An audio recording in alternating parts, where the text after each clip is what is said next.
بسم اللہ الرحمن الرحیم۔ السلام علیکم ورحمۃ اللہ وبرکاتہ۔ عبداللہ بن عباس رضی اللہ تعالی عنہما کہتے ہیں کہ میں ایک دن رسول اللہ صلی اللہ علیہ وسلم کے ساتھ سواری پر پیچھے بیٹھا تھا۔ آپ صلی اللہ علیہ وسلم نے فرمایا کہ اے لڑکے، بے شک میں تمہیں چند اہم باتیں بتا رہا ہوں، تم اللہ کے احکام کی حفاظت کرو، وہ تمہاری حفاظت فرمائے گا۔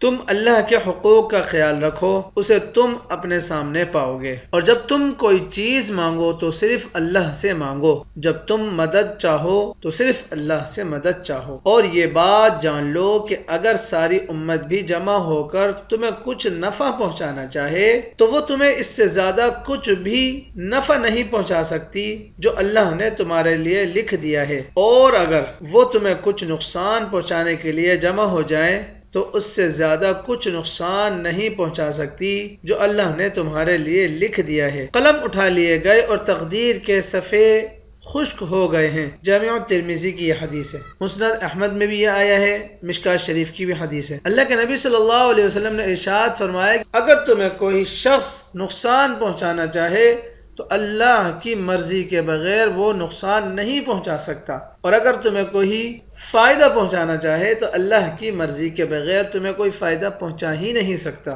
تو تقدیر میں جو اللہ رب العزت نے لکھ دیا ہے وہ ہو کر رہے گا، البتہ دعاؤں سے انسان کی تقدیریں بدل جاتی ہیں۔ تو دعا ہے کہ اللہ رب العزت ہمیں اللہ کے سامنے مانگنے کی توفیق عطا فرمائے۔ اللہ تبارک و تعالی مجھے آپ کو اس پر عمل کرنے اور آگے لوگوں تک بات پہنچانے کی توفیق عطا فرمائے۔ جاتے جاتے میں اپنے ناظرین و سامعین سے گزارش کروں گا، اگر آپ کو ہماری یہ بات پسند ہو تو اسے اپنے دوست احباب تک ضرور شیئر کیجیے گا، کیا معلوم کہ آپ کے ایک شیئر سے کسی کے دل میں یہ بات اتر جائے۔ جزاکم اللہ خیر۔